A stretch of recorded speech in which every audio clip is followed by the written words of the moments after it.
Hello, it's Charles with Uber Eats. Today is Wednesday, the 19th of March, 2025, and I am blessed. I got the wake-up call today, and I got to see another day. When I woke up this morning, about an hour ago, I checked Google, and they're calling for a 90-degree high temperature today and sunny skies. And so we got another wonderful day here in the valley with weather. And it was just fantastic weather yesterday. Sunny all day, clear skies, and warm temperatures, and a light breeze of about 10 miles an hour. So I really enjoyed myself yesterday out doing deliveries. No trouble at all. And what's best about the weather down here so far, even when it was up above 100 degrees, it hit 101 or 102 a few days ago. My phone never shut off. That's one of the biggest issues I had with Las Vegas. I love the weather out there. It's quite hot.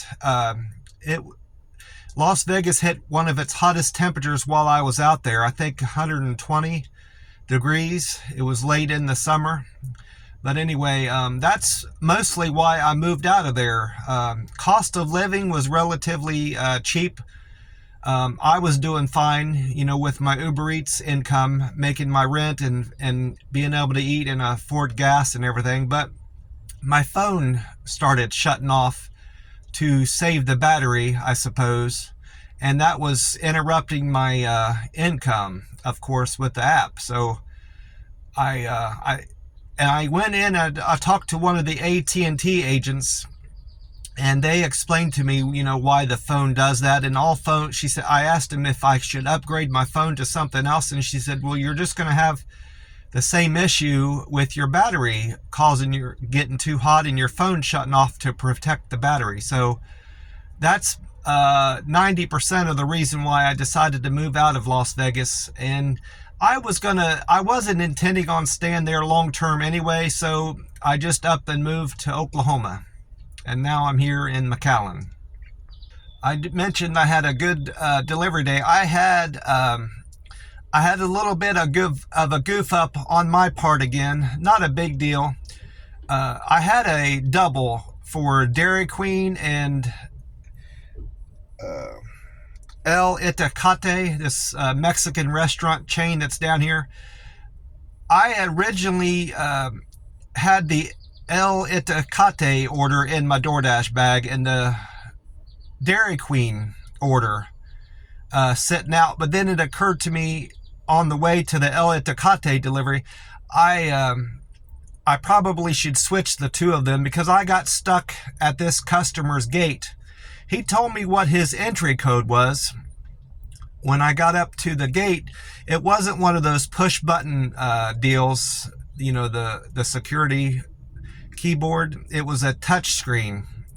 And there was options on there, call the customer, emergency, like for ambulances that need to go through, and the other one was for a PIN. And I just assumed that the button I needed to hit was for the PIN because that's what they provided me, a 4-digit number. Well, I entered the number that he gave me under the PIN button, and it said access denied. And I thought, well, maybe I entered the number wrong. So I did it again, and it still said access denied. So I decided to call the customer, and he explained to me that I had to hit the call the customer function on this thing, and I got right in. Well, at that point, I had been waiting a while, and the Dairy Queen order, I realized, had ice cream in it. So I went ahead and switched out the two of those quickly before I even went through the gate into my DoorDash bag.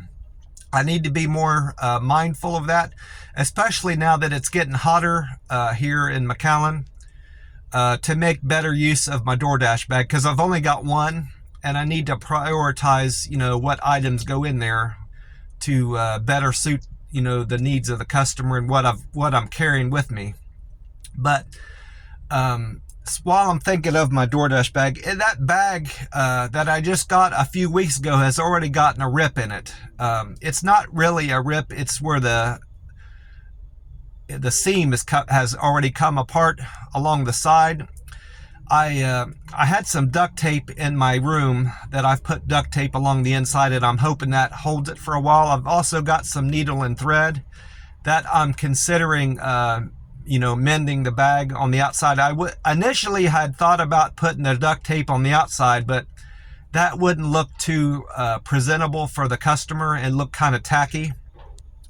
So that's why I'm considering doing the thread on the outside to help seal it up a little bit more, because you can still see, where the seam has come apart, even though it's sealed inside now better with the tape. I'm considering tonight or tomorrow maybe, sealing that up better with some needle and thread. I'm not sure yet. My best delivery yesterday was to El Itacate. Not El Itacate, it was Fork to Fit. I made $11 at Fork to Fit. That was my highest paying delivery. And I made my goal for earnings yesterday, so I'm on track for the week going into Wednesday with my Uber Eats income. So everything's working out with my my Uber Eats career so far. I ended up getting to that Chinese place to break my fast early yesterday, so I was probably about 46 hours fasted. I didn't hit the 48-hour mark because I got there too early for that. But they had different stuff out for their lunch. I didn't realize it, but they change out their lunch menu from the dinner menu. And I think I like their lunch menu better. If I could start getting there around noon or 1 o'clock, I'm going to do that whenever it's my time to break the day to break my fast, which won't be till tomorrow now. But the things I liked on there that they had different was they had scalloped potatoes. They weren't as well done as I like them to be. They were just kind of slightly browned. I kind of like them more crispy, but I liked them nonetheless, so I'm going to get those again. They still had the string beans on the lunch menu like they have in the dinner menu, the evening menu. All the chicken meats that they have during dinner, they had during the lunch menu. They took off one of the beef and broccoli dishes to put in coconut chicken. I like that too. I've had coconut shrimp before at these Chinese restaurants, but I've never had coconut chicken until yesterday, and I enjoyed that too. I'm going to get that again. They had corn on the cob, which was different. The only thing I didn't care about the corn on the cob, I'm used to having butter on my corn on the cob, and they didn't have any butter up at the bar where they have the corn on the cob. So I didn't like that as well, of all their new menu items that they have during lunch. I just remembered another thing they had up there. They normally have this pan-seared fish for dinner that I don't care for, because it's the whole fish that they just throw on the grill and sear it and leave the bones and everything in the meat. I don't care for that. They had golden fish during their lunch menu that I liked much better. I'm not going to eat fish every day because of the mercury. It's not good. I've read it's not good to have fish every day in your diet because you'll build up mercury in your system, and that's not healthy. But I'm probably going to eat that maybe once a week at most when I'm there at the Chinese restaurant. That's all the new things that I can think of that they had on the bar for their lunch menu compared to their evening menu.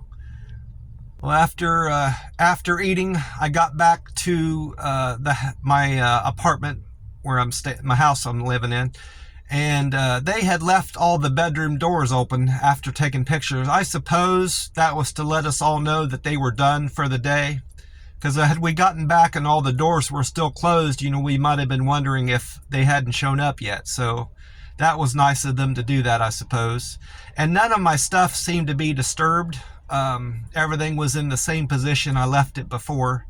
My drink and the rest of my clothes and my some of my papers I weren't worried about losing were still in the same exact position I left them when I had been there the morning before. So everything's good there. Today I'm going to be doing my plasma donation, and like I said before, my arms are all cleared up, and I'm hoping it stays that way.